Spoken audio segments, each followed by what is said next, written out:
संगत जी, प्यार से कहना धन निरंकार जी। साथ संगत जी, आज का विषय है प्रभु पर सब छोड़ दीजिए।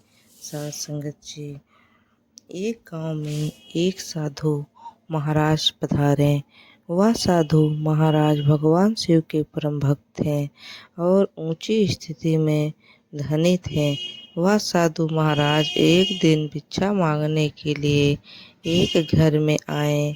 उस घर में एक औरत भोजन बना रही थी।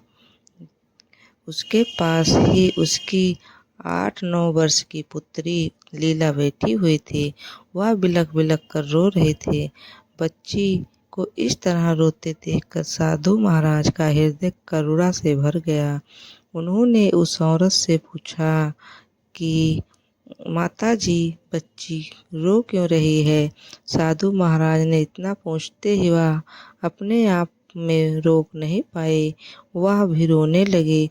फिर उसकी माँ साधु महाराज जी बोली, आज रक्षाबंधन है, मेरा कोई पुत्र नहीं है। मेरी बेटी मुझसे यही पूछ रही है, मेरा भाई कहाँ है, मैं राखी किसको बांधूं? इसके पिताजी भी नहीं हैं। साधु महाराज बोले, हे भगवान, मैं साधु बन गया तो क्या हुआ? क्या मैं किसी का भाई नहीं बन सकता? उन्होंने बालिका की ओर हाथ बढ़ाया और बोले, बहन, मैं तुम्हारा भाई हूँ, मेरे हाथ में राखी बांध दो। साधु ने राखी बंधवाई और लीला नाम की उस बालिका के भाई बन गए। लीला बड़ी हुई और उसका विवाह हो गया। कुछ वर्ष बाद उसके पेट में कैंसर हो गया। अस्पताल में ले गए। अंतिम सांसें गिन रही थी। घर वाले ने उसकी अंतिम इच्छा पूछी तो लीला ने कहा, मैं अपने भाई से मिलना चाहती हूँ, मेरे भाई को बुलवा दीजिए। साधु महाराज ने जैसे ही अस्पताल में लीला के कमरे में प्रवेश किया, उस प्रार्थना दोहराए जा लीला लगातार यही प्रार्थना दोहराई जा रही थी। जोर जोर से बोलने लगी, भाई साहब, भगवान कहाँ हैं? भगवान से कह दो कि तो लीला की पीड़ा हर ले या प्राण हर ले। साधु महाराज लीला के पास पहुँचे और शांत भाव से कुछ क्षणों के लिए उन्होंने अपनी आँखों में बंद किया और अपने कंधे पर रखा वस्त्र लीला की ओर फेंका और बोले, जाओ बहन, या तो प्रभु तुम्हारे पीड़ा हर लेंगे या तुम्हारे प्राण हर लेंगे। उनका बोलना, वस्त्र का गिरना और लीला को उठकर खड़े हो जाना सब एक साथ हो गया। लीला बोल उठी, कहाँ है कैंसर? मैं तो एकदम ठीक हूँ, घर चलो। लीला की जांच की गई तो कैंसर खत्म हो गई। और घर आकर साधु महाराज ने हंसकर पूछा, लीला अभी मर जाती थी? लीला बोली, मुझे अपने दोनों बच्चों की याद आ रही थी, उनकी चिंता हो रही थी। साधु महाराज ने कहा, इसलिए ही प्रभु ने तुम्हें प्राण प्रदान किए हैं और तुम बच्चों की सेवा करो। सारे बंधन तोड़ दो और मरने के लिए तैयार हो जाओ।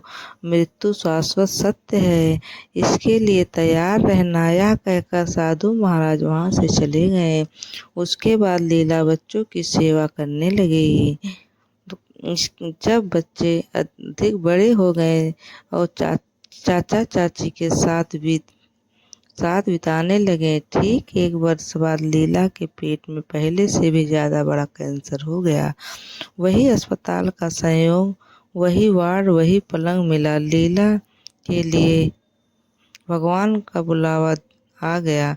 साधु महाराज बहन के पास पहुँचे। उन्होंने लीला से पूछा, तुम्हारा क्या हाल है? लीला एकदम शांत थी। उसने अपने भाई के हाथ अपने सिर पर रखा, वंदना की और बोली, भाई, मैं शरीर में नहीं हूँ, मैं अमर आत्मा हूँ, मैं प्रभु की हूँ, मैं मुक्त हूँ। यह कहते कहते ओंकार ओम का उच्चारण करते हुए लीला अपना शरीर त्याग दिया। लीला के पति दुखी होकर रोने लगे। साधु महाराज उन्हें समझाते हुए कहा, क्यों रोते हो? अब तो लीला का जन्म नहीं होगा, लीला मुक्त हो गई। साधु महाराज हंसते हुए दोबारा बोले, हम जिसका हाथ पकड़ लेते हैं उसे मुक्त करके ही छोड़ते हैं। यह सुनकर लीला के पति को दुख थोड़ा कम हुआ। उन्होंने साधु महाराज प्रणाम किया। महाराज, गत वर्ष लीला तत्काल कैसे ठीक हो गई?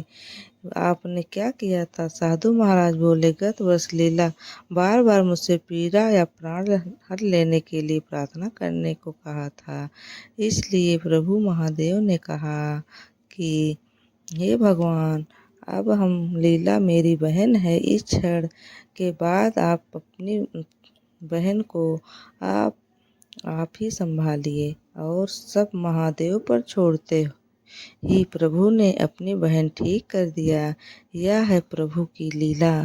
साथ संगत जी, हमको जो कुछ होता है सब प्रभु पर छोड़ देना चाहिए और उसका सामना करना चाहिए। साथ संगत जी, प्यार से कहना, धन निरंकार जी।